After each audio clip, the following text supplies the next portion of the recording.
किसी भी competitive exam के लिए बहुत ही ज़्यादा इंपॉर्टेंट है। तो हमारा फर्स्ट वर्ड मीनिंग है, देखिएगा सभी बच्चे, फर्स्ट वर्ड मीनिंग है use of force to get someone to agree to something. मतलब किसी को भी ज़बरदस्ती किसी के लिए राज़ी करवाना या किसी के साथ ज़बरदस्ती करना कि ये बात मान जाओ। तो जैसे ये बंदा गन दिखा रहा है कि तुम मान जाओ, तो उसको बोलते हैं हम लोग कोर्शन बोलते हैं।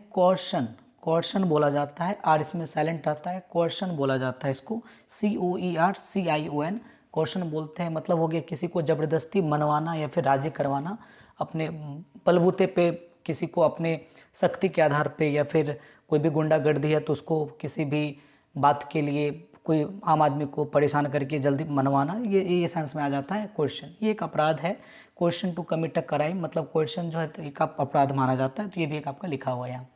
Strong box for holding values coffer, मतलब एक होता है क्या कि जिसको हम लोग कॉफर को नॉर्मली भाषा में बोला जाए तो तिजोरी। एक स्ट्रॉन्ग बॉक्स है जो कि वैल्यूबल्स थिंग को होल्ड करता है, और जो आपकी मतलब ये बोल सकते हैं क्या कि जो बहुत ही ज़्यादा कीमती चीज़ें हैं, उन कीमती चीज़ों को हम लोग उसके अंदर रखते हैं। तो डैट मीन्स ये तिजोरी है आपका। ये तिजोरी आपको क्या बोलते हैं हम लोग, कॉफर बोलते हैं इसको। That means coffer, COFFER coffer.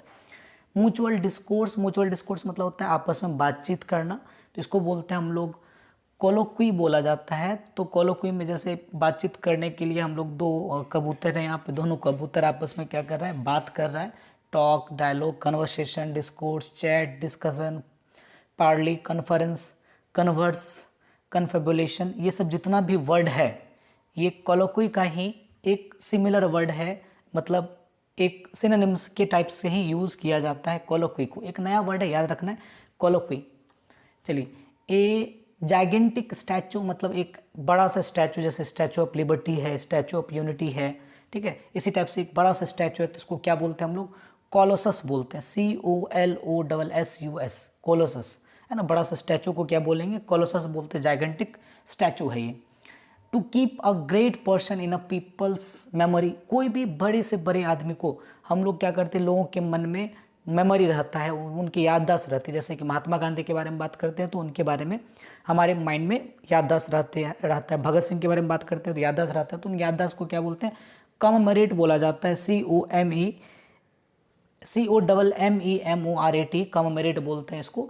मतलब लोगों की याददाश्त, लोगों की मेमोरी को याद रखना, ठीक है। शहादत तो नहीं बोलेंगे, लोगों की मेमोरी को याद रखना, ये आपका कमेमोरेट कहलाता है, याद रखना इसको, ठीक। सेटिस्फाइड मतलब संतुष्ट, with no desire to change, मतलब जैसे कि मान के चले गया कि एक ऐसे व्यक्ति जो कि काफ़ी अपने से, उसके पास जो भी चीज़ है उसमें वो काफ़ी संतुष्ट है, सेटिस्फाइड है, ठीक। वैसे व्यक्ति को क्या बोलते, वो चीज़ क्या कहलाते हैं जिसमें क्या आगे कोई इच्छा ही नहीं है कुछ करने का, बट हाँ उसके पास जितना है बस उसमें वो खुश है, बहुत अच्छा है, हैप्पी है, ठीक है, उसको बोलते हैं हम लोग कॉम्प्लेसेंट बोलते हैं। कॉम्प्लेसेंट, COMPLACENT, कॉम्प्लेसेंट बोलते हैं। इसमें बंदा क्या पूरी तरह से खुश है। Living together of a man and women without being married to each other, कोई भी मैन या वुमेन जो है अगर वह बिना शादी किए हुए अगर आपस में रहता है, और तो इसको हम लोग बोलते हैं कनक्यूबेनेज। कनक्यूबेनेज एक वर्ड है जो कि हम लोग आजकल जो नया जनरेशन है उसमें लिव इन रिलेशनशिप जिसको बोलते हैं हम लोग, तो उसी के बदले हम लोग एक वर्ड बोल सकते हैं क्या, कनक्यूबेनेज। कनक्यूबेनेज का मतलब हो जाता है सिंपली क्या कि जो बिना मैरिड के मैन और वुमेन रहते हैं, इसको कनक्यूबेनेज। कनक्यूबेनेज में हम लोग नॉर्मली इनको जब बच्चे थे तो उस टाइम में नॉर्मली बच्चे नहीं, मतलब 11th-12th में कनक्यूबेनेज का हिंदी मीनिंग दिया हुआ रहता है रखेल, है ना। तो रखेल इस सेंस में भी यूज़ होता है, बट अगर हम लोग लेवल पे चले जाते हैं तो living together of a man and women, कोई भी मैन और वुमेन विदाउट शादी के अगर साथ में अपना रिलेशनशिप बनाता है, इसको लिव इन रिलेशनशिप बोलते हैं, तो उसको बोलते हैं हम लोग कनक्यूबेनेज बोला जाता है, कनक्यूबेनेज। फॉरगिव और पार्डन सम रॉन्ग डूइंग, किसी कोई भी बंदा है या कोई बच्ची है छोटी सी, ये गलत काम कर दी है, तो गलत काम करने के लिए क्या करें, अपने मम्मी से फॉरगिव मतलब माफ़ी मांग रही है, क्षमा मांग रही है, तो इसको क्या बोलते हैं, कंडोन बोलते हैं, CONDON, कंडन बोला जाता है इसको। फिर है अ कंपनी डेट मेक्स और सेल्स स्वीट्स और चॉकलेट, कोई भी कंपनी जो कि चॉकलेट या मिठाइयाँ बनाती है और उसे बेचती है, तो उसको हम लोग बोलते हैं कॉन्फेक्शनर, CONFECTIONER, है ना, CTIONER, कॉन्फेक्शनर बोला जाता है। ये कंपनियां होती है या फिर लोग भी हो सकते हैं या पीपल्स का ग्रुप भी हो सकता है जो कि चॉकलेट को बनाएगा या फिर स्वीट्स को बनाता है और उसको बेचता है, तो उसको बोलते हैं कॉन्फेक्शनर जैसे कि हिंद डेयरी हो गया आपका एक कॉन्फेक्शनर का एग्जाम्पल है। उसके बाद फिर सुधा पार्लर हो गया, वो एक कॉन्फेक्शनर का एग्जाम्पल है। उसके बाद फिर और भी बहुत सारी कंपनियां हैं जो कि कॉन्फेक्शनर की तरह काम कर रही है।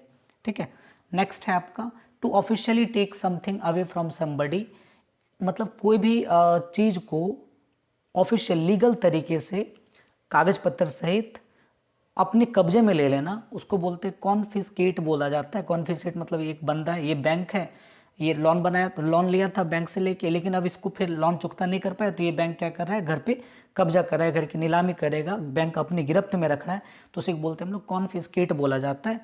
ठीक है, नेक्स्ट है कम्बशाइल्स फ्लेमेबल, या तो फिर ऐसा सब्सटेंस जिसको कि जलाने के बाद इस टाइप का आग निकलता है, तो उसको बोलते हैं हम लोग कॉन्फ्लैग्रेंट बोलते हैं। मतलब जलन योग्य है, या फिर फ्लैमेबल मतलब होता है क्या कि ज्वाला निकाल रहा है चारों साइड, उसको बोलते हैं हम लोग कॉन्फ्लैग्रेंट। ये आपका टोटल कुछ वर्ड्स था जो कि बहुत ही ज़्यादा इंपॉर्टेंट है, तो माइंड में रखना है इसको। ठीक, तब तक के लिए यहीं तक।